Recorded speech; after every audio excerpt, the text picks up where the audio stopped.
bom dia! Que bom contar com a sua presença em mais um Agrofag.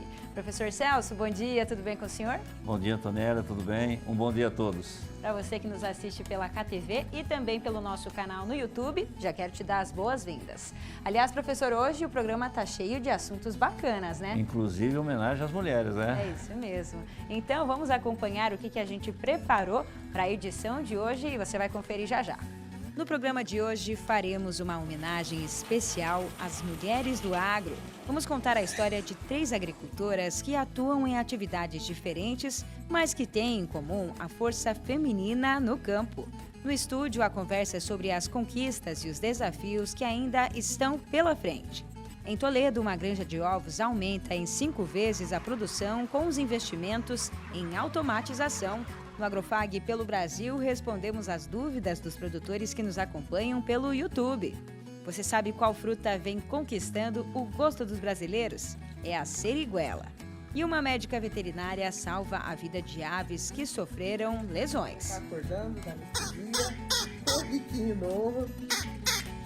Então, fique com a gente, o Agrofag está apenas começando.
Que linda essa homenagem às mulheres do agro, né?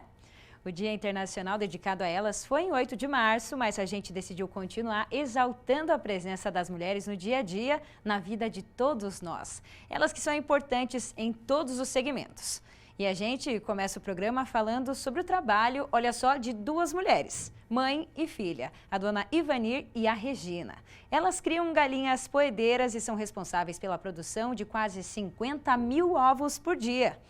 A granja é de Toledo, aqui no Paraná. O investimento em tecnologia que permitiu a automatização de algumas tarefas foi muito importante para que o resultado fosse alcançado.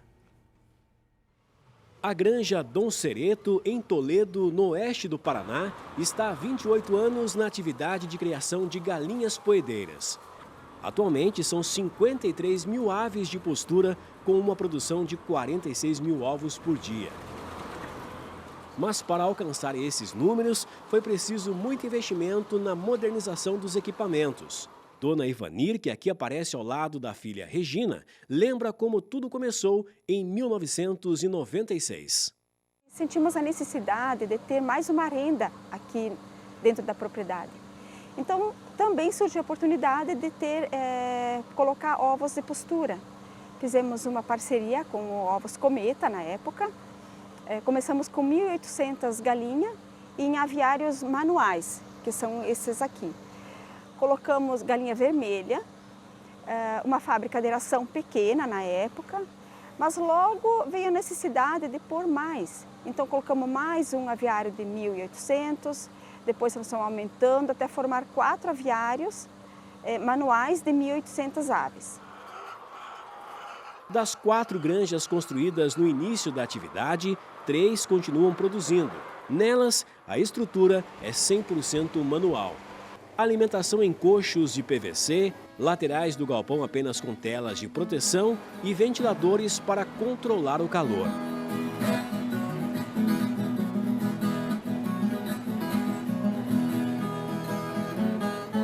Em 2017, foi implantada a primeira estrutura com automação e capacidade para 24 mil aves. Em 2019, outro barracão com 22 mil aves. Aqui, só pelo ambiente, já conseguimos diferenciar o sistema moderno do tradicional. Além da climatização, outro ponto que chama atenção é a automação para a alimentação e também para a coleta dos ovos. A automação trouxe agilidade no manejo das aves e resolveu um problema que afeta o setor, a falta de mão de obra. Como explica a Regina, que é estudante de medicina veterinária. Nos aviários manuais já é tudo bem manual, trata uma vez por dia, desse estímulo é feito com manual também, o que instiga muito porque provoca a ave, ela fica bastante irritada na hora que, irritada, apreensiva, com bastante ansiedade a hora que vai passar com esse tratador, por ser uma vez só no dia. Já nesses aviários automatizados é bem mais tranquilo, porque tem uma movimentação maior e elas são bem acostumadas quanto a isso. Então, favorece sim. Além do mais, que o tratador, quando ele passa, ele ajuda a fazer a limpeza de todo o equipamento, então mantém o equipamento sempre limpo e muito bem regulado. Ele é controlado por timer, então não precisa vir alguém ali toda hora ligar para ele ir e voltar. Ele consegue fazer sozinho, o timer faz esse trabalho de tratar as aves. Outro ponto também é a questão da mão de obra, né? Do manual para o automatizado já acaba facilitando muito mais, né? Isso. O pessoal aqui, enquanto nós trabalhamos em uma pessoa nos aviários automatizados para recolher ovo em 9 mil aves, aqui nos automatizados para recolher ovo de 40 mil aves, eles conseguem fazer em 3 pessoas tranquilo, assim, durante uma manhã eles conseguem fazer essa coleta. Já nos manuais não tem isso, né? Uma pessoa sozinha para fazer a coleta lá, eles ficam a manhã inteira. Então é muito mais rentável fazer a coleta dos ovos no automatizado do que no manual. A alimentação é programada com intervalos de 2 em 2 horas. O equipamento passa por todas as gaiolas até o final do barracão, deixando a quantidade necessária de ração nos coxos.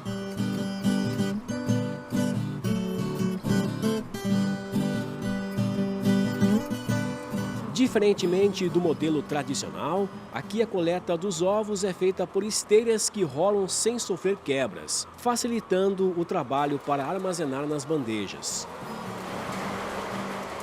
Após coletar a produção do dia, os ovos passam pelo processo de beneficiamento. Primeiro é feito a higienização.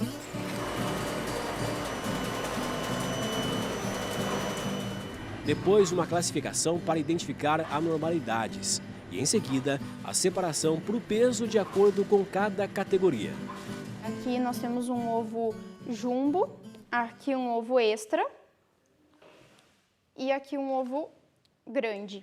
Ele dá bastante diferença de tamanho, mas não dá diferença, a principal diferença é por peso. Então, ele vai classificar o peso e não o tamanho como as pessoas acham que classificam. Então, apesar de ele ter uma diferença do tamanho dele, o que difere é o peso por conta do diâmetro da casca e do peso do albúmen, da gema que ele proporciona. Feita a classificação, o produto segue para a etapa de embalagem e selo da empresa. A comercialização é apenas na região, por conta da demanda. Mas a marca já tem autorização para vender em todos os estados do Brasil. A família está confiante para se expandir cada vez mais, investindo em tecnologias de automação e aumento da produção. Os sonhos são de ampliar. As filhas já estão ali, já estão trabalhando junto hoje, porque elas, desde pequena, elas foram introduzidas aqui dentro. Elas pegaram esse amor à granja, a ficar aqui no trabalho, né?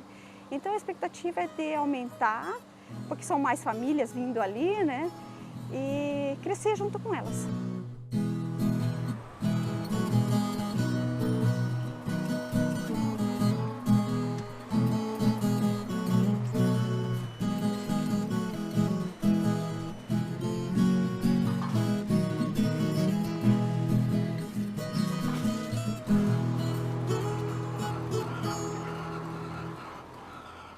Parabéns aí pelo trabalho dessa família. Lembrando, é claro, que o Célio, marido da Ivanir, faz parte dessa equipe, mas no dia da reportagem teve um compromisso e não pôde acompanhar a gravação.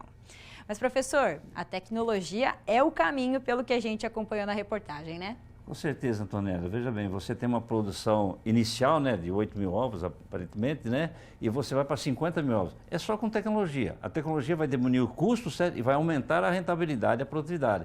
Então, tecnologia é tudo hoje. Não é só nas grandes culturas, mas nas pequenas ou médias ou grandes produções, pequenos produtores também, a tecnologia vai fazer a diferença. E no caso aí no aviário foi sensacional, né? Sensacional mesmo.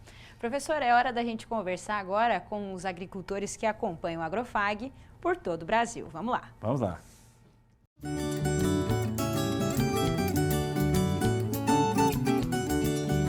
Recentemente nós exibimos uma reportagem mostrando o trabalho da Priscila e do Marcos, um casal aqui de Cascavel que produz frutas desidratadas. O material chamou a atenção e despertou algumas dúvidas dos produtores que acompanham o programa pelo nosso canal no YouTube. E a gente vai tirar essas dúvidas, mas antes vamos assistir ao Shorts, que é um pequeno vídeo que resume essa reportagem. Olha só. Primeiro faz a limpeza, corta em fatias finas e remove as sementes. Após todas essas etapas, são colocadas de forma ordenada nas formas. E em seguida, vai para a máquina de desidratação. A laranja, em média, 24 horas. E a temperatura, no caso? A temperatura varia também de acordo com a fruta. A gente utiliza rampas de temperatura, né? Então, assim, depende muito da fruta. Se é uma fruta mais sensível, utiliza uma temperatura de 40, 45 graus até 60. Se é uma fruta mais, assim, resistente, né? A gente consegue utilizar uma temperatura de 65, 70 graus. A desidratação é obtida pela perda parcial da água da fruta madura em pedaços, atingindo um teor de umidade final que varia de 15% a 20%.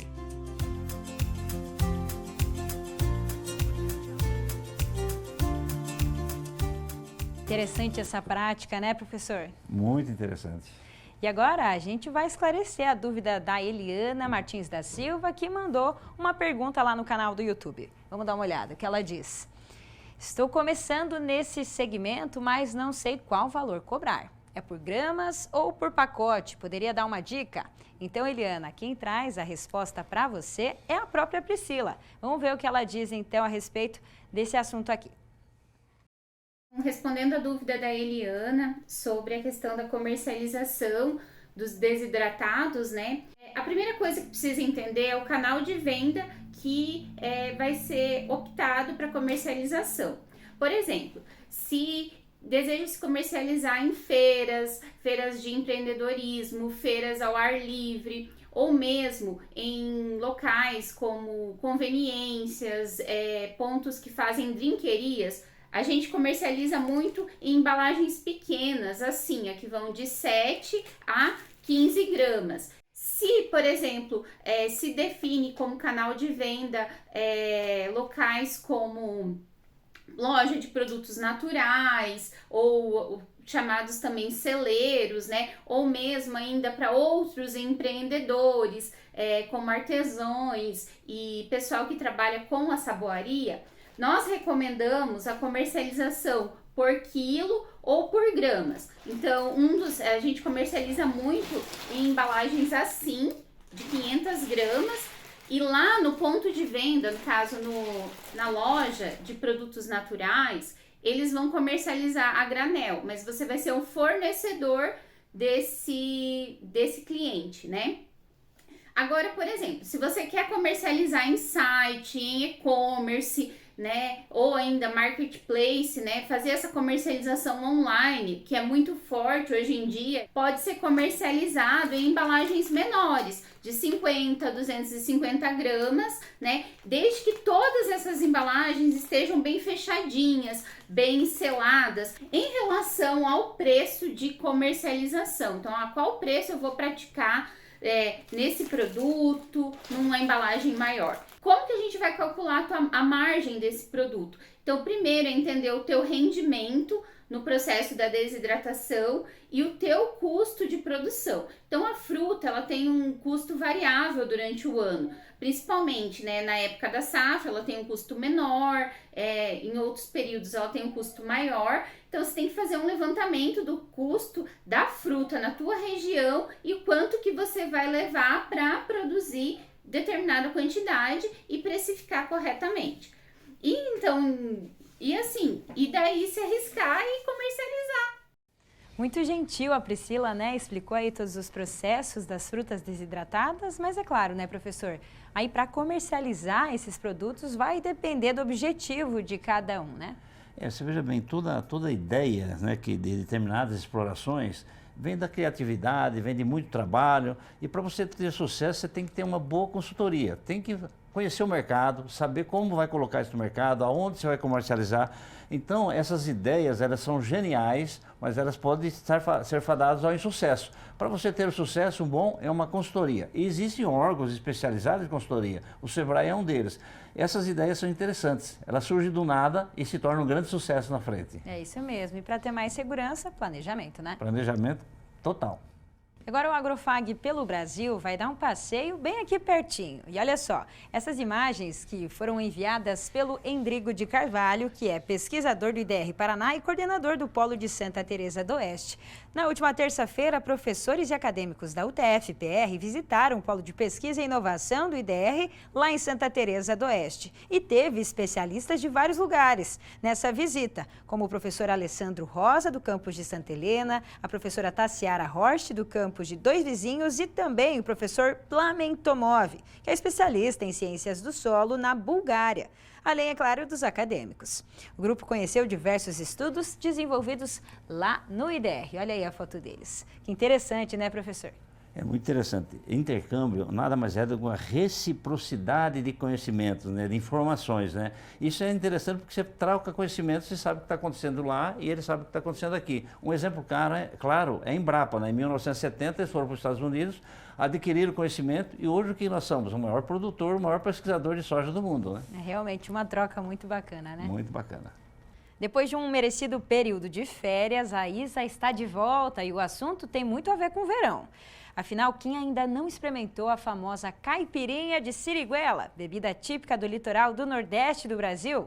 Essa fruta tão saborosa é o tema do quadro Isa na Fazenda de hoje. Olha só.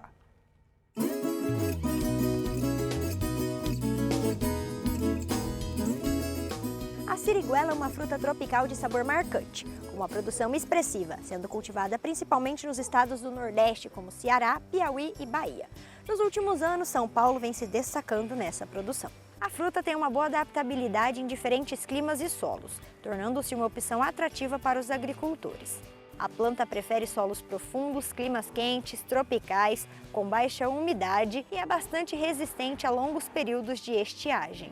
Geralmente, o período de floração da siriguela acontece entre os meses de setembro e novembro, com colheita entre os meses de dezembro e março. Em algumas áreas onde a siriguela é cultivada de forma mais intensiva, a produtividade pode alcançar médias que variam de 10 a 20 toneladas por hectare.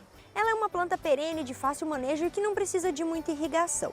O seu plantio costuma acontecer por meio de mudas, devido à dificuldade de semeadura.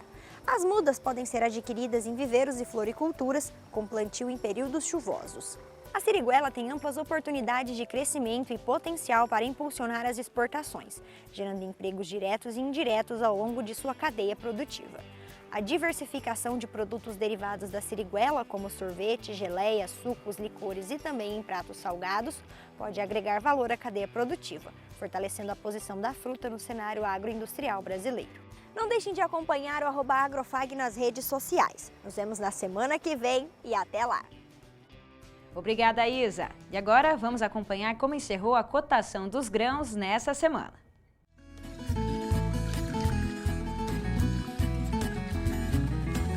A arroba do boi gordo em Cascavel, R$ 230.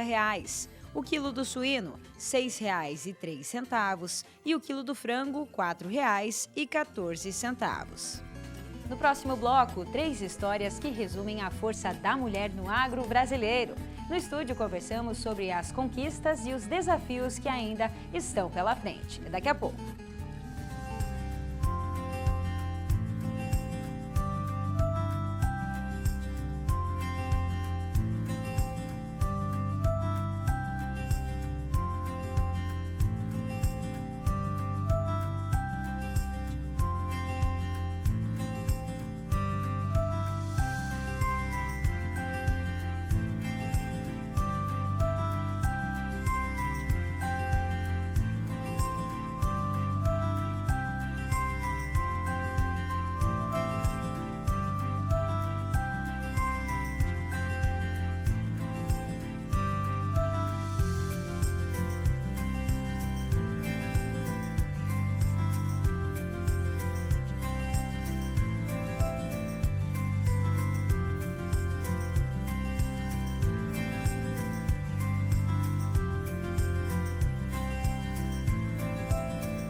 O Centro Universitário FAG acaba de lançar o primeiro curso de graduação do Paraná focado em inteligência artificial.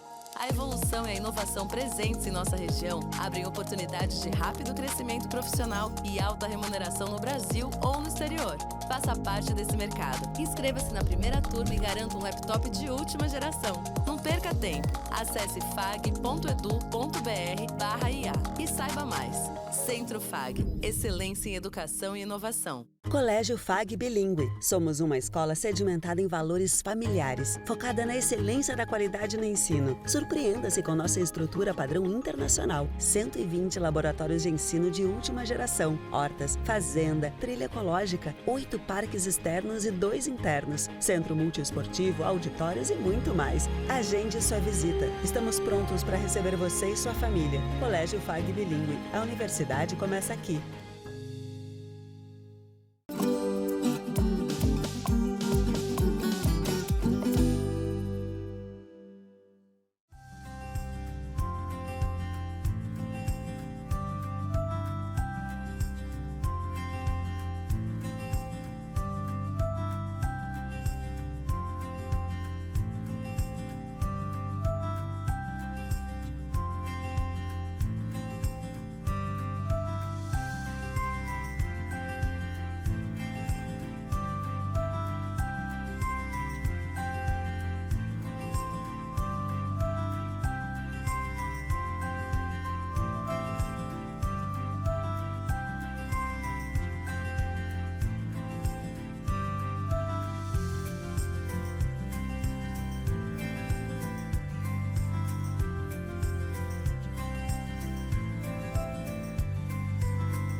Mais uma vez, nós vimos aí esses registros muito bonitos das nossas mulheres do agro, né?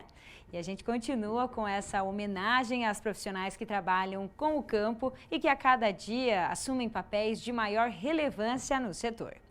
Conhecemos de perto a rotina de 3 produtoras rurais que atuam em diferentes atividades. 3 histórias inspiradoras que você vai conhecer a partir de agora.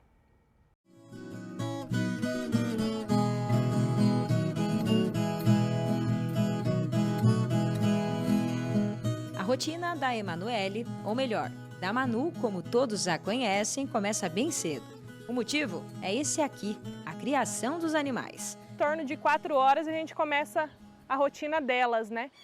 Ordenha, após a ordenha tem alimentação no coxo, né? A gente trabalha com silagem, feno, ração, então é tudo preparado para elas, elas se alimentam lá até estarem satisfeitas, aí elas retornam para o pasto. Atualmente, aqui no sítio localizado no reassentamento São Francisco, são 20 vacas em lactação. E por dia são feitas 2 ordenhas, uma de manhã e outra à tarde. Entre elas tem a suplementação nos coxos, que é preparada e distribuída pela Manu. A produtora também gerencia a entrega e os contratos do leite, já que o serviço é integrado com uma empresa de Cascavel. E não é só do rebanho que ela é responsável, não. O manejo dessas 3 granjas, que alojam a cada lote aproximadamente 3.000 porcos em fase de terminação, também é uma das responsabilidades dela. Não tem nenhuma hora do dia em que a Manu esquece da produção. Ela está sempre atenta ao que os animais necessitam. Rotina que veio da tradição. Desde que eu já nasci no sítio. Casei, permaneci aqui, estudei, mas por escolha decidi permanecer na atividade da agricultura, então a minha vida está resumida no sítio, né? A gente passa por sérias dificuldades, não é fácil, que nem você citou, sábado, domingo, feriado, chuva, sol, mas como qualquer emprego, né? Tudo tem suas dificuldades, suas qualidades, as suas bonificações, então para mim está excelente. Um Com o apoio da família, a Manu desempenha o papel de gestão na criação dos animais. Já o Célio, o marido dela, trabalha fora em uma empresa, mas também cuida da produção dos grãos na propriedade. Por isso, as responsabilidades são sempre em parceria. Quando ele chega, ele me ajuda no que pode. Então, que nem eu falei, a gente sempre foi muito parceiro. A gente não compra um prego se os dois não olhar e dizer, não, vamos comprar. Então, isso para mim foi muito bom, sabe? Porque a gente tem as ideias, a gente tem vontade, mas às vezes tem um medinho, né? Então, ele sempre me apoiou, sempre fez força para que eu tivesse à frente, né? Que eu ajudasse a tocar a propriedade, nunca limitou. Então, a gente só cresce com isso, né? A gente trabalha no sistema de parceria, né? Um é cúmplice do outro, né? Sempre um está apoiando um outro nas suas iniciativas, cada um tem a sua função, mas ambas as partes a gente trabalha um ao outro com a piazada junto e incentivando ver se a gente consegue crescer junto, todo mundo junto. Assim como a Emanuele, no Brasil, 70% das mulheres ligadas ao agronegócio assumem ter múltiplas funções, ou seja, desde a criação dos animais, os cuidados da lavoura e também conciliando com a criação dos filhos e os cuidados de casa. É o que indica a Associação Brasileira do Agronegócio, a ABAGE. Hoje aumentou muito, né? E melhorou muito, a mulher tem mais visibilidade, né? Antigamente as mulheres já ajudavam os maridos, né? Só que primeiro não era mostrado, né? Porque queira ou não, o serviço de limpar a casa, cuidar da roupa, fazer a comida já está contribuindo para o serviço dos homens. Mas isso sempre foi muito, fechado, né? Repreendido. Sempre os homens estiveram à frente da propriedade e coisa. E hoje em dia a gente tem a oportunidade de se mostrar que a gente também dá conta do recado, né? E a gente ainda tem muita dificuldade, muito preconceito, que é nítido. Às vezes quando chega alguma pessoa aqui, vai diretamente no Célio, aí ele olha e fala assim, opa, você tem que voltar lá e falar com ela. Você vê que a pessoa dá até aquela brecada, sabe? Então hoje melhorou muito assim, né? Mas ainda temos que abrir um pouquinho a cabeça e ver que é uma relação de respeito, de profissionalismo e que os homens e mulheres podem trabalhar junto para cada dia crescer mais, somar.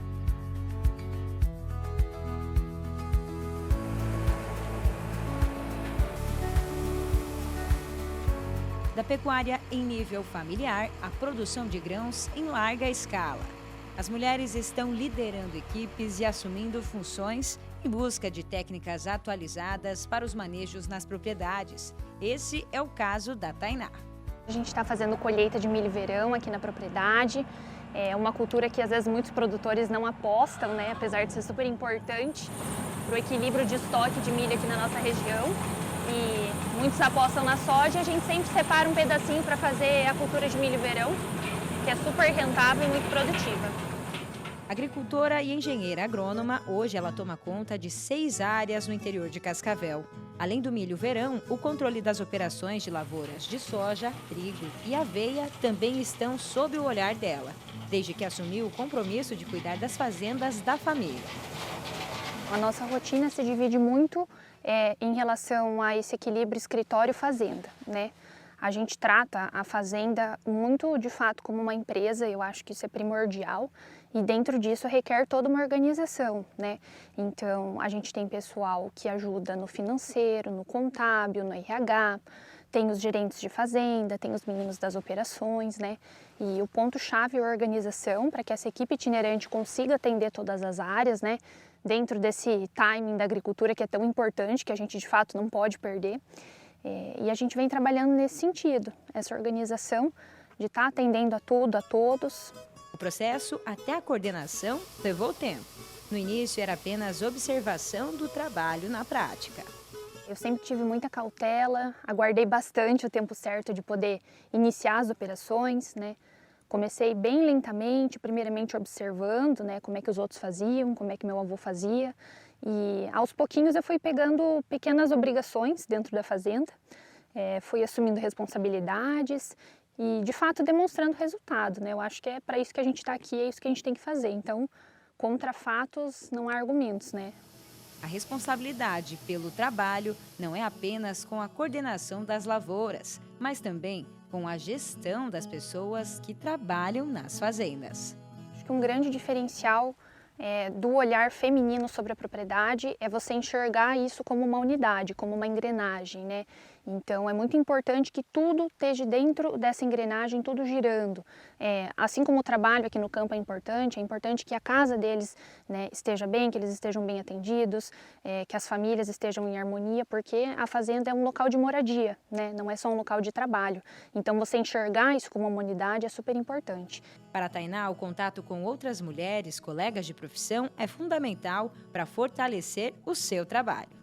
Na agronomia eu já tive a sorte de ter várias colegas mulheres na sala, né? Então era uma sala bastante numerosa de mulheres, algumas seguiram na área, outras não. E na verdade toda essa rede de apoio que a gente tem é super importante. Direto a gente troca ideia, manda mensagem, preço de frete, quanto que está pagando nisso, naquilo, uma praga que está dando, uma recomendação de produto. Eu tenho várias colegas que são assim braço direito para tirar dúvida umas às outras e hoje em dia, esse número é bem grande, é bem significativo.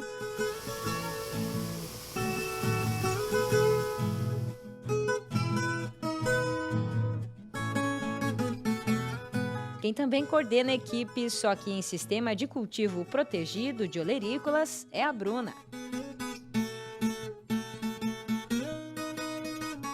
Nos 15 mil metros quadrados de estufas, que abrigam aproximadamente 130 mil mudas com variedades de alface, rúcula, agrião, couve, acelga e temperos, ela acompanha todas as fases produtivas, desde o berçário das mudas, a colheita, embalagem e a entrega.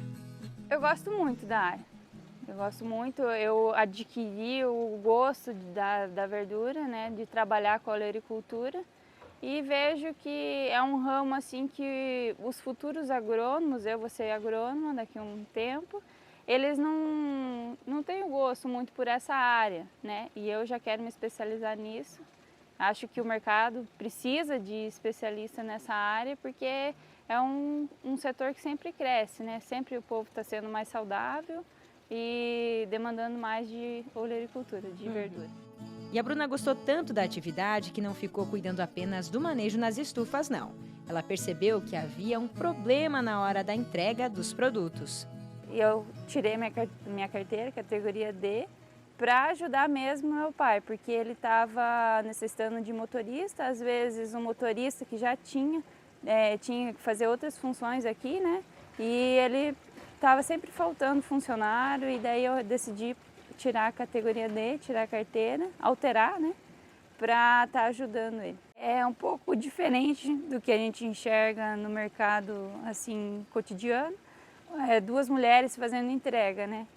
A gente pega o caminhão 6 horas da manhã e vai até o primeiro mercado para iniciar as nossas atividades. E os homens, que muitas vezes são só homens, eles olham assim e ficam admirados, porque não é uma cena muito habitual que a gente, né. Além da dedicação à agropecuária, algo comum entre a Manu, a Tainá e a Bruna é a busca constante por especialização.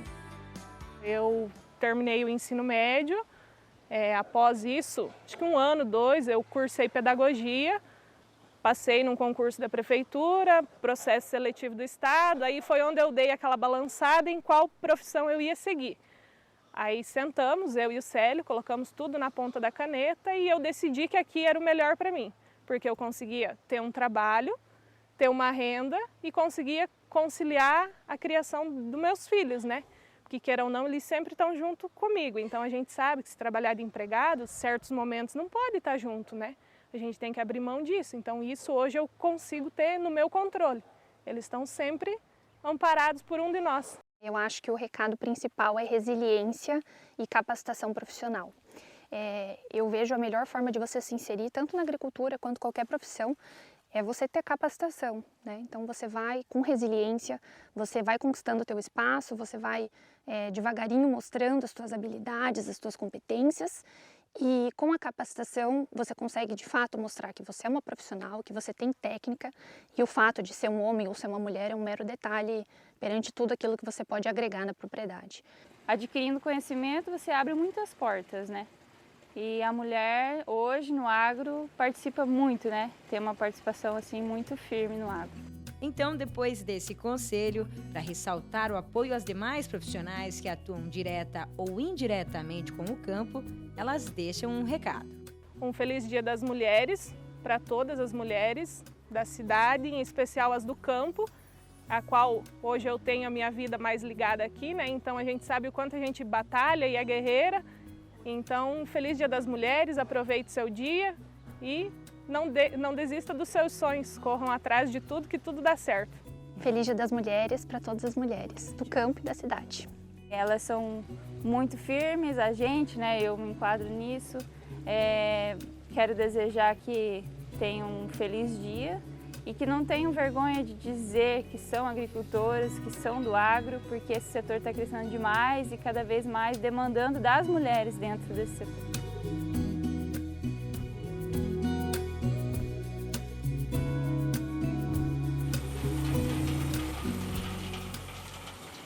Então, agora que a gente conheceu um pouco mais da história dessas 3 mulheres, né, que lidam com diferentes atividades no agronegócio, aqui no estúdio a gente segue falando sobre esse assunto para falar da atuação feminina aí no campo, né? Para isso a gente recebe a Eliéges Bertuzzi, que é agrônoma, especialista na área de sementes e em fitotecnia. Seja muito bem-vinda. Obrigada. E também a Alessandra Detoni, pesquisadora do IDR Paraná e também especialista na área de fruticultura. Bem-vinda, Alessandra. Obrigada. Como a gente acompanhou na reportagem, as mulheres aí mostrando que atuam nas diferentes áreas hoje com essa participação mais equilibrada, mas que está avançando muito, né, Alessandra? Exatamente. A mulher, ela tem conquistado os espaços demonstrando aí toda a sua competência nas diferentes atividades que ela se propõe a fazer. Uhum. Hoje no IDR você atua diretamente na pesquisa, né? A participação feminina, pelo que até a gente conversou aqui nos bastidores, é sempre baseada nessa especialização, correndo atrás das atualizações. Hoje as mulheres mostram que isso é algo que está essencial, né? Não pode mais deixar de correr atrás dessa especialização, desses estudos.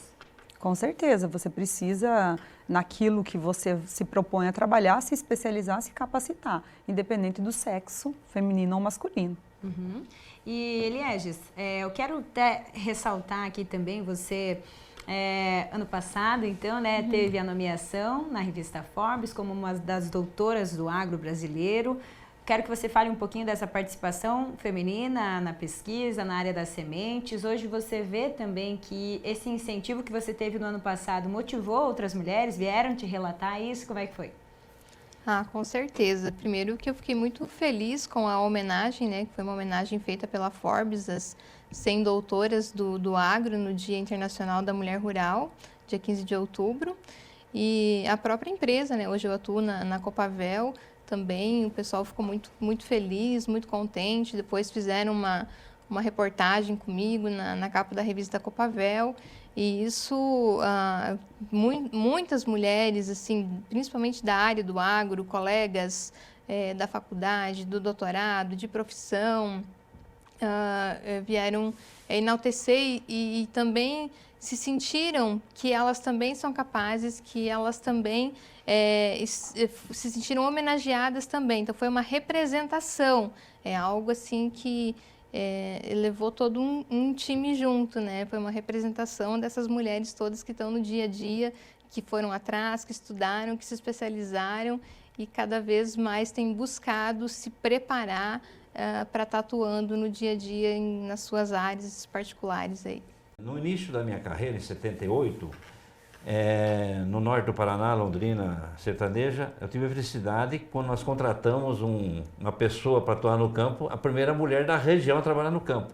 E no início havia uma certa desconfiança do pessoal do campo. O agricultor ficava, como hoje o agricultor pensa da mulher no campo? Isso mudou muito, né? Mudou muito. Eu já estou fazendo 14, 15 anos de formada e eu via que no começo, até dentro da própria família, assim, tipo, eu tenho um irmão que é técnico agrícola, eu falava alguma coisa, pode ser feito dessa forma. Ficavam assim, e perguntava para o meu irmão, sabe? E eu ficava chateada com isso. Mas depois você vai vendo que é a questão de você realmente ganhando essa confiança, mostrando competência, mostrando que é capaz, mostrando que tem bons resultados naquilo que faz, e isso vai gerando credibilidade. Então, isso tem mudado bastante. E eu percebo pelas colegas da Copavel que atuam em campo, o quanto elas também têm esse posicionamento assim de fazer junto ao produtor o manejo, as recomendações, e eles seguem certinho as orientações delas e procuram elas para tomar a decisão, para fazer o planejamento da safra, para escolher cultivar, enfim. Isso é muito legal, assim, é muito bom de ver que realmente eles estão confiando. Isso é bem bacana mesmo. Essa legitimação do trabalho. Exatamente. Quer dizer, existe uma conscientização do pessoal, quer dizer, hoje está mais consciente, né? Bem consciente, aceitando plenamente a mulher no campo. O que a gente está vendo é que hoje o produtor ele já não enxerga mais como mulher ou como homem. A grande maioria já está enxergando como o profissional agrônomo, o profissional veterinário, o profissional que está lá para dar assistência técnica, para auxiliar ele, para que ele consiga melhorar a sua produtividade, para que ele consiga alcançar os seus objetivos lá na propriedade. Então, hoje eu vejo muito por esse lado, assim, as mulheres têm ganhado espaço porque têm mostrado que têm competência para isso, então têm se dedicado para isso. Vou perguntar para a Detone, isso é competência no campo? Com certeza. É em todos os ramos, né? Quando você estuda e busca o conhecimento e você demonstra esse conhecimento, não tem por que o seu trabalho ser inferiorizado ou discriminado, né? Seja ele da mulher, do recém-formado, né? Você tem que mostrar que realmente aquele conhecimento, aquela informação, ela é verdadeira e ela, se bem aplicada, vai render bons resultados para o produtor. Alessandra, as mulheres hoje que estão nas comunidades, um pouco mais no interior, né, podem buscar esse apoio mútuo entre as mulheres nas comissões dos sindicatos rurais. Hoje o IDR Paraná faz um trabalho importante de levar também informação para essas mulheres aonde elas estejam, né? Isso também é legal. Buscar essa rede, buscar esse apoio entre outras mulheres que pode ajudar também, né?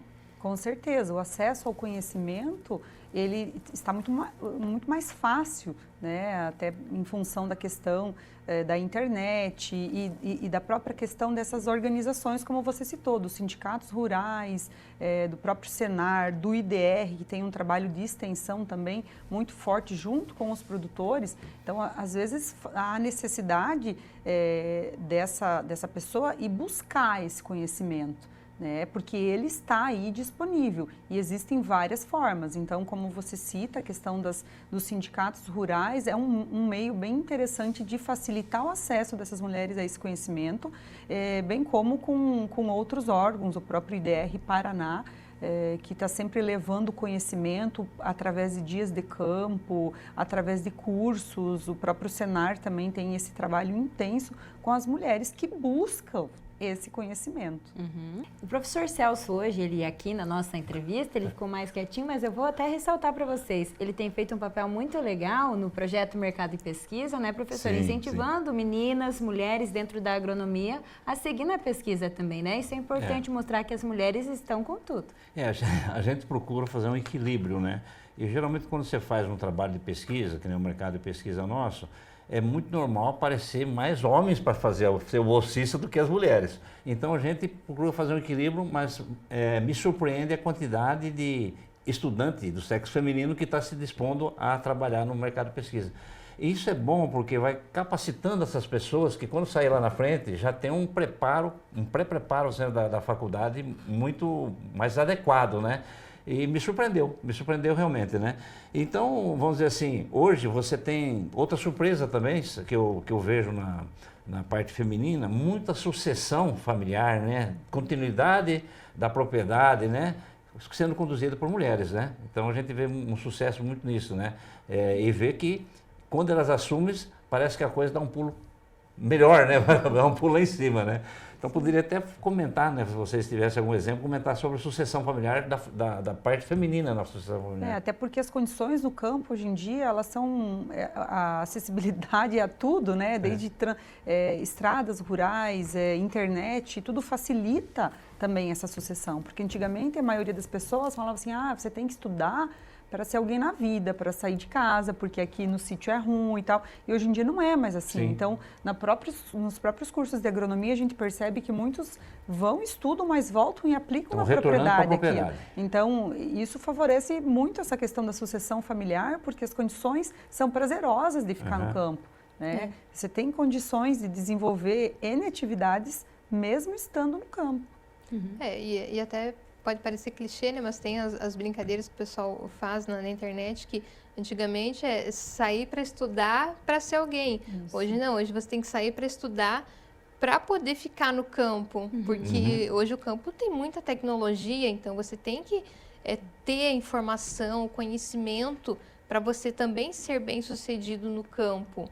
Então isso é importante também, de ir atrás da informação, do conhecimento para agregar e poder desempenhar bem o papel de gestão da propriedade. Porque da mesma forma em que chega a informação no campo, que eu consigo obter essa informação, eu também preciso aplicar ela de uma maneira que me torne minha propriedade mais produtiva. Sim, então, se eu não buscar, eu preciso entender. Porque senão, realmente, eu não vou conseguir ser nada melhor. Minha propriedade não vai conseguir ser produtiva, ser sustentável, ter uma boa relação com os rendimentos, né? Então, é necessário ter esse conhecimento, até para você manipular uma colhedora ou outras máquinas simples que se utilizam nas propriedades rurais. Né? Você falou um negócio interessante, a conectividade no campo. O prazer de estar no campo, ter uma boa casa, ter uma boa estrada, que você possa ir para a cidade e voltar, e você ter tudo ali na sua casa, está atraindo muitas mulheres para o campo. Inclusive, elas operam colheitadeiras, plantadeiras, fazem de tudo, né? E até assistência para os próprios filhos, né, dessas mulheres. Sim. Um ônibus de qualidade para ir até a escola, uma escola perto da propriedade, né? Isso também, de você conseguir terceirizar algumas funções para conseguir desempenhar seu papel, é algo que a gente também pode trabalhar aí daqui para frente, né? Sim. Exatamente. Cada um tem as suas preferências, né? Eu percebo na minha família mesmo, a maior parte das minhas primas, uma grande parte, né, ficou no campo e algumas não gostam de fazer os trabalhos domésticos, elas preferem o trabalho na agricultura em si. Né? Então, é uma questão de desenvolver cada um a sua habilidade. Você precisa fazer bem feito, se capacitar para aquilo, né? Então é uma atividade que hoje é o homem e a mulher trabalhando na propriedade. Para a gente finalizar então, Eliéges, quero que você deixe um recado para as mulheres que estão nos acompanhando, final aí. Que não desistam nunca, que sejam persistentes nos sonhos de vocês, nos objetivos que vocês traçarem, e não é um caminho fácil. Mas se a gente se propõe a sair da zona de conforto, a buscar, terão as oportunidades e elas vão acontecendo e a gente vai alcançar o sucesso trabalhando naquilo que gosta e sendo bom profissionalmente, seja como na atividade rural ou na atividade urbana, independente da profissão. Muito bem. Alessandra? Então, a mulher, ela está em todos os segmentos da sociedade, na agricultura não é diferente, e o espaço ele vai ser conquistado com a capacitação e com a competência na realização de cada atividade que ela realiza, né? Seja no trabalho doméstico, seja no trabalho profissional. Né? Então, assim, a mulher ela é essencial para a sociedade, né? Para a família. Então, todas têm, com certeza, um espaço especial dentro, de acordo com as suas habilidades. Muito bem. Obrigada, meninas, pela participação de vocês aqui. Até uma próxima oportunidade e esperamos vocês de volta aqui no Agrofag. Obrigada. E agora vamos conferir como fica a previsão do tempo aqui para a região nos próximos dias. Dá uma olhada na previsão.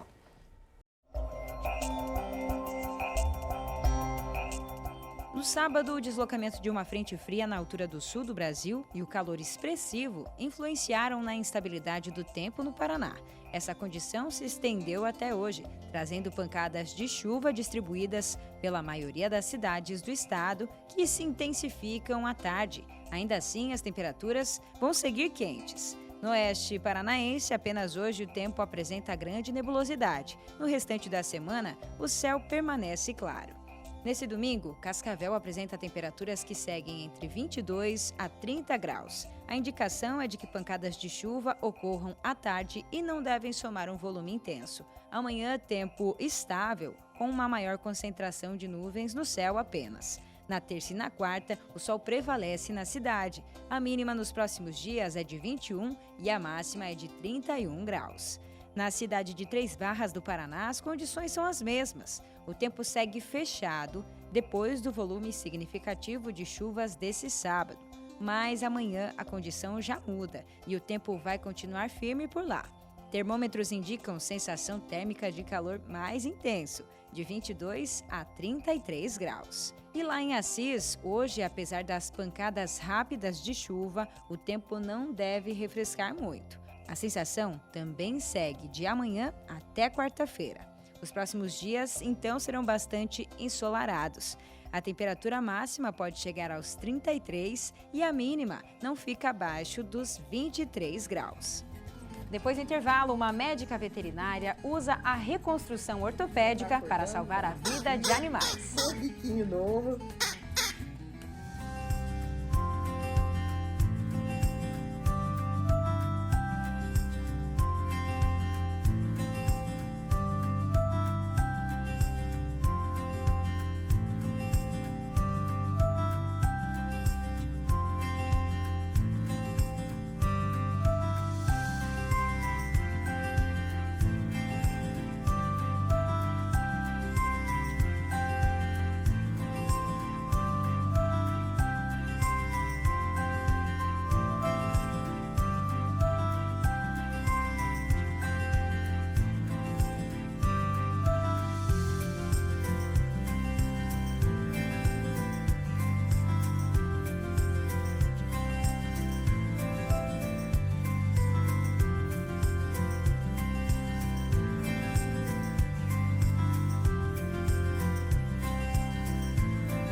O Centro Universitário FAG acaba de lançar o primeiro curso de graduação do Paraná focado em inteligência artificial.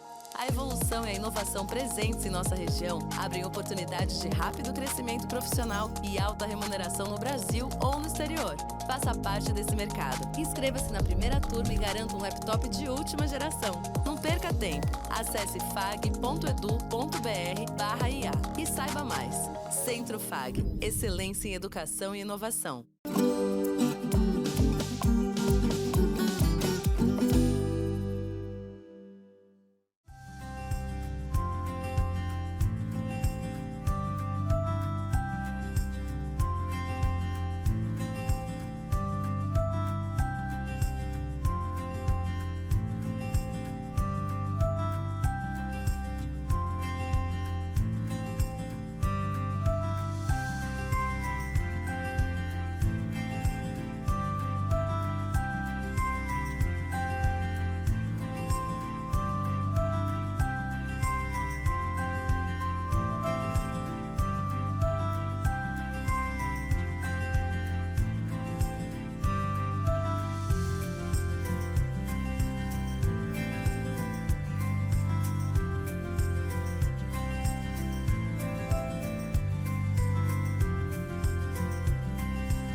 Nessa semana, nós conhecemos, por meio das redes sociais, a história de uma médica veterinária que é sinônimo de esperança para alguns animais, especialmente pets e aves. Maria Ângela Panelli atua em Barretos, no interior de São Paulo. É especialista em ortopedia e constrói próteses de bicos de aves, dando um novo rumo para a vida delas. Veja só a missão que ela realiza. Então, para a gente conhecer mais sobre esse trabalho muito especial, a gente vai conversar com a doutora Maria Ângela Panelli, que está lá em Barretos, São Paulo. E eu já quero dar as boas-vindas aqui para ela. Seja bem-vinda, doutora. Muito obrigada. Agradeço muito o convite. Que legal. Quando a gente soube da sua história, a gente ficou muito curioso, porque são 10 mil animais nesse tempo que você tem trabalhado aí, né? Como é que começou essa história de você querer e se motivar a salvar vidas de animais e livrar eles, né, desse sacrifício realmente para que eles tivessem vida? Na verdade, Antoniela, o que acontece é que antes de ser veterinário ou zootecnista, eu amo os bichos. Depois, eu sou veterinária. E aconteceu que em 2013, quando eu cheguei aqui em Barretos, a Polícia Ambiental começou a me procurar para eutanasiar, para tirar a vida ou abreviar o sofrimento de aves e mamíferos, né, silvestres que tinham sido resgatados, faltando um pedaço do bico, faltando uma perna, uma fratura de asa, porque não existe recurso governamental, nem estadual, nem municipal para um veterinário que queira ajudar a fauna, né? E eu não me conformando só em eutanasiar, eu pedi a eles se eu poderia utilizar meus conhecimentos de ortopedia em cães e gatos para tentar salvar esses animais. Muito legal, doutora. E para a gente ver na prática, eu vou pedir para a nossa equipe colocar um vídeo na televisão para você explicar para a gente como é que foi realizado esse procedimento. Vamos soltar o vídeo então, aí você me conta. O nome é porque parece uma tartaruguinha, é uma maritaca, filhote ainda, que veio lá no interior do Paraná. Chegou hoje, chegou ontem, para a gente fazer a reconstituição desse bico. Depois eu dou notícias. Já está acordando da anestesia, com o biquinho novo. Por se tratar de um filhote, vão ter que fazer reparos, tá? Pra gente ir acertando o biquinho conforme ele vai crescendo. Mas vai dar uma qualidade de vida fora do normal. Ou seja, adaptação, então, quase que perfeita ali já daquele bico, né? Só a adaptação conforme ele for crescendo, mas uma moldagem que você faz em loco mesmo, como você me explicou nos bastidores. Como é que foi feito esse procedimento, doutora? Nós chegamos na seguinte técnica, eu chamo de moldagem em loco, onde primeiro eu preparo o que sobrou do bico, implantando pinos de titânio, tela de titânio, placas e parafusos, né, se for necessário, e depois eu moldo a resina já na cor do bico, em loco. E aí, para dar o formato, eu venho com uma fresa e vou fazendo a moldagem para ficar o mais anatômico possível. Temos mais uma foto de uma arara canindé, que eu vou pedir para o Flávio aqui também colocar na TV. Esse é o procedimento de como ela chegou para você e como ela saiu, então, do consultório. Exatamente. Chegou sem totalmente o bico de cima, que se chama rinoteca. E a gente conseguiu fazer, nessa aí foi com implantes e tela de titânio. Implantes, parafusos e telas de titânio, né? E depois com a resina colorida em preto, para ficar mais próximo do original. Muito legal, muito bem. Devolvendo aí qualidade de vida para esses animais, né? A gente vai deixar o teu Instagram aqui também na tela para quem quiser conhecer mais sobre o seu trabalho. Lá você sempre posta, né? A sua rotina de cuidados com os animais. E muito obrigada pela participação. Mais uma vez, fica o convite para quem está nos acompanhando também ver o Instagram da doutora, os trabalhos que ela realiza. Até uma próxima. Muito obrigada, até. Que linda essa missão, né? E lembrando, se você quiser rever as reportagens aqui do Agrofag ou indicar o nosso conteúdo para algum amigo seu, é só acessar o nosso canal no YouTube. O link está aqui na tela e tem QR Code também para você acessar ainda mais fácil. E no nosso Instagram, você fica por dentro das novidades em primeira mão. Pode ver os nossos stories, os bastidores das entrevistas e conversar com a equipe de produção, sugerindo reportagens que você gostaria que a gente exibisse aqui no programa. O nosso WhatsApp também está aberto para receber a sua sugestão. Anota aí o nosso número, 4533213970.